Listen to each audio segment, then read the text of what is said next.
ಮುಖಳಪ್ಪ ನಮಗೆ ದೂರು ಕೊಟ್ಟಿದ್ದಾರೆ. ಖ್ವಾಜಾ ಅಂತ ಅವ್ರ ಹೆಸರು ಇದೆ. ಸರ್ ಅವರ ಮೇಲೆ ದೂರು ಕೊಟ್ಟಿದ್ದಾರೆ. ಅದರಲ್ಲಿ ನಮಗೆ ಮೇಲ್ನೋಟಕ್ಕೆ ಏನು ಕಾಗ್ನೈಸಬಲ್ ಕಂಟೆಂಟ್ ಬಂದಿಲ್ಲ.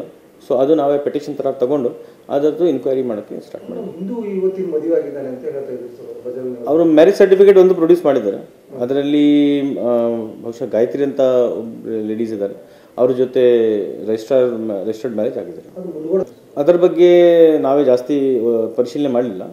ಅದು ಇನ್ಕ್ವೈರಿ ಸಬ್ ಇನ್ಸ್ಪೆಕ್ಟರ್ಗೆ ಹಾಕಿದ್ದೀನಿ, ಧಾರವಾಡ ರೂರಲ್ಗೆ. ಸೊ ಅವರು ಮಾಡ್ತಾರೆ. ಸದ್ಯಕ್ಕೆ ನಮಗೆ ಏನೋ ದೂರು ಸಿಗಲಿಲ್ಲ ಹುಡುಗಿಯಿಂದ ಅಥವಾ ಹುಡುಗಿ ಫ್ಯಾಮಿಲಿಯಿಂದ ಅಥವಾ ಈ ಥರ ಬೇರೆ ಯಾರು ಫ್ಯಾಮಿಲಿ ಮೆಂಬರ್ಸ್ ನಮಗೇನೋ ದೂರು ಕೊಟ್ಟಿಲ್ಲ. ಸೊ ನಮಗೆ ದೂರು ಸಿಕ್ಕಿದ್ರೆ ನಾವೇ ತನಿಖೆ ಮಾಡ್ತೀವಿ. ಅಲ್ಲಿ ಮುಖಳಪ್ಪ ನಮಗೆ ದೂರು ಕೊಟ್ಟಿದ್ದಾರೆ. ಖ್ವಾಜಾ ಅಂತ ಅವ್ರ ಹೆಸರು ಇದೆ. ಸರ್ ಅವರ ಮೇಲೆ ದೂರು ಕೊಟ್ಟಿದ್ದಾರೆ. ಅದರಲ್ಲಿ ನಮಗೆ ಮೇಲ್ನೋಟಕ್ಕೆ ಏನು ಕಾಗ್ನೈಸಬಲ್ ಕಂಟೆಂಟ್ ಬಂದಿಲ್ಲ. ಸೊ ಅದು ನಾವೇ ಪೆಟಿಷನ್ ಥರ ತಗೊಂಡು ಅದರದ್ದು ಇನ್ಕ್ವೈರಿ ಮಾಡೋಕ್ಕೆ ಸ್ಟಾರ್ಟ್ ಮಾಡಿದ್ವಿ. ಅವರು ಮ್ಯಾರೇಜ್ ಸರ್ಟಿಫಿಕೇಟ್ ಒಂದು ಪ್ರೊಡ್ಯೂಸ್ ಮಾಡಿದ್ದಾರೆ. ಅದರಲ್ಲಿ ಬಹುಶಃ ಗಾಯತ್ರಿ ಅಂತ ಲೇಡೀಸ್ ಇದ್ದಾರೆ, ಅವ್ರ ಜೊತೆ ರಿಜಿಸ್ಟರ್ಡ್ ಮ್ಯಾರೇಜ್ ಆಗಿದ್ದಾರೆ. ಹಾಂ ಕರೆಕ್ಟ್. ಅದನ್ನು ಅವರಿಗೆ ಕೇಳಬೇಕು.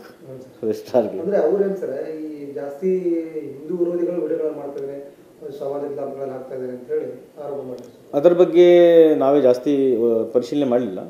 ಅದು ಇನ್ಕ್ವೈರಿ ಸಬ್ ಇನ್ಸ್ಪೆಕ್ಟರ್ಗೆ ಹಾಕಿದ್ದೀನಿ, ಧಾರವಾಡ ರೂರಲ್ಗೆ. ಸೊ ಅವರು ಮಾಡ್ತಾರೆ. ಈಗ ಹುಡುಗಿ ಒಪ್ಕೊಂಡು ಸದ್ಯಕ್ಕೆ ನಮಗೆ ಏನೋ ದೂರು ಸಿಗಲಿಲ್ಲ ಹುಡುಗಿಯಿಂದ ಅಥವಾ ಹುಡುಗಿ ಫ್ಯಾಮಿಲಿಯಿಂದ ಅಥವಾ ಈ ಥರ ಬೇರೆ ಯಾರು ಫ್ಯಾಮಿಲಿ ಮೆಂಬರ್ಸ್ ನಮಗೇನೋ ದೂರು ಕೊಟ್ಟಿಲ್ಲ. ಸೊ ನಮಗೆ ದೂರು ಸಿಕ್ಕಿದ್ರೆ ನಾವೇ ತನಿಖೆ ಮಾಡ್ತೀವಿ.